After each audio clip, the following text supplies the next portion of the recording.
Hello price Lord. இன்றைய கர்த்தருடைய வார்த்தை 2 சாமுவேல் 16ஆம் அதிகாரம் 12வது வசனம். இந்த நாளில் அவன் நிந்தித்த நிந்தனைக்கு பதிலாக எனக்கு நன்மையை சரி கட்டுவார்.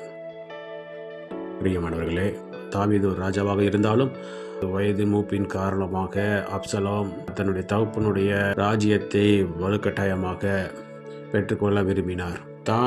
தன்னுடைய மகனுக்கு தாவீது தப்பி ஓடுகையில் வழியிலே நின்றதான ஒன்றுக்கும் உதவாத சிமேயு என்கிறதான ஒரு மனிதன் தாவீதை பார்த்து, நீ எப்படி சவுலின் குடும்பத்திற்கு ராஜ்யத்திற்கு விரோதமாக எழும்பினாயோ அதே போல உன்னுடைய மகனும் உன்னுடைய ராஜ்யத்துக்கு விரோதமாக எழும்பிவிட்டான், கர்த்தர் உனக்கு சரி கட்டினார் என்று சொல்லி தாவீதை நிந்தித்தார். அந்த சமயத்தில் தாவீதோடு இருந்ததான போர் சேவகன், நான் இவனை ஒரே அடியாக அடித்துக் கொள்ளட்டுமா என்று சொல்லி கேட்கும்போது, வேண்டாம், இவனை என்னை நிந்திக்கும்படியாகவே அனுமதித்திருக்கிறாராகவே ஒருவேளை கர்த்தரின் சிறுமையை பார்த்து இந்த நாளில் அவன் நிந்தித்த நிந்தனைக்கு பதிலாக எனக்கு நன்மையை சரி கட்டுவார், ஆகவே இவனை ஒன்றும் செய்யாதே என்று சொல்லி தன்னை நிந்தித்தவனையும் ஒன்றும் செய்யாதபடிக்கு அவனை காப்பாற்றினார் என்று பார்க்கிறோம். ஆனாலும் கர்த்தர் அப்படியே விடவில்லை. தாவீதினுடைய மகனை ஆண்டவர் நிர்மூலமாக்கி மறுபடியும் தாவீதை அவனுடைய ஸ்தானத்திலே ராஜாவாக ஏற்படுத்தினார் என்று பார்க்கிறோம். இன்றைக்கும் கூட நம்மையும் நம்முடைய உயர்வையும் நம்முடைய ஆசீர்வாதத்தையும் பொறுக்க முடியாமல் நம்மை எப்படியாவது கீழே தள்ள வேண்டும். மேலே இருக்கிற அதிகாரத்தில் இருக்கிறவர்கள் நம்மை பார்த்து பொறாமையினாலே நம்மை ஏளனமாய் பேசலாம்.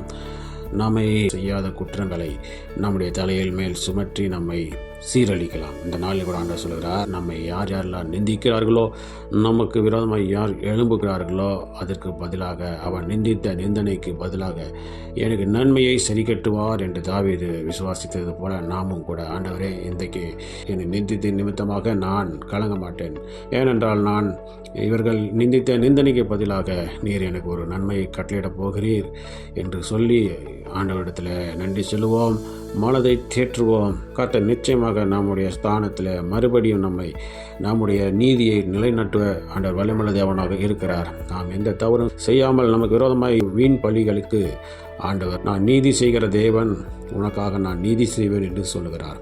ஆகவே யார் நிந்திக்கிறார்களோ அவர்களுக்கு முன்பாகவே நமக்கு நன்மையை சரி கட்ட அவர் வல்லமையுள்ள தேவனாக இருக்கிறார். விசுவாசிப்போம், பிரார்த்தனை செய்வோம். எங்கள் அன்பை நேசிக்கத்தான பரலோகத்தின் தந்தை, ஆசைப்பட்டதான இந்த நாளில் நீர் கொடுத்த மட்டும் வார்த்தைக்காக நன்றி செலுத்துகிறோம். எங்களுடைய வாழ்க்கையிலே கூட எங்களுக்கு விரோதமாக எங்கள் உயர்வையோ எங்களுடைய ஆசீர்வாதத்தையோ எங்களுடைய வேலையையோ குற்றப்படுத்தி யாரெல்லாம் நிந்திக்கிறார்களோ அதற்கு பதிலாக எங்களுக்கு நீ நன்மையை சரி கட்டுவீராக. அதே போல் எங்களுடைய வாழ்க்கையில் எங்களை நிந்திக்கிறவர்களுக்கு அவர்களுக்கு முன்பாக நாங்கள் உயர்த்தப்பட்ட நாங்கள் ஆசீர்வதிக்கப்படும்படியாக ஒவ்வொரு பிள்ளைகளையும் எங்களையும் ஆசீர்வதித்து நாமத்தை மகிமைப்படுத்துங்க. இந்த நாளில் நாங்கள் செய்கிற வேலைகள், தொழில்கள், படிப்புகள், ஊழியங்கள், போக்குவரத்துகள் எல்லாவற்றிலும் நம்முடைய கரம் கூட வந்து பெரிய கருத்து செய்து நாமத்தை மேம்படுத்த வேண்டுமாய் எங்களுக்கு காப்பாற்ற இயேசு கிறிஸ்துவின் நாமத்தின் மூலமாக கேட்டுக்கொள்கிறேன். எங்கள் ஜீவனுள்ள நல்ல பிதாவே. ஆமேன், ஆமேன்.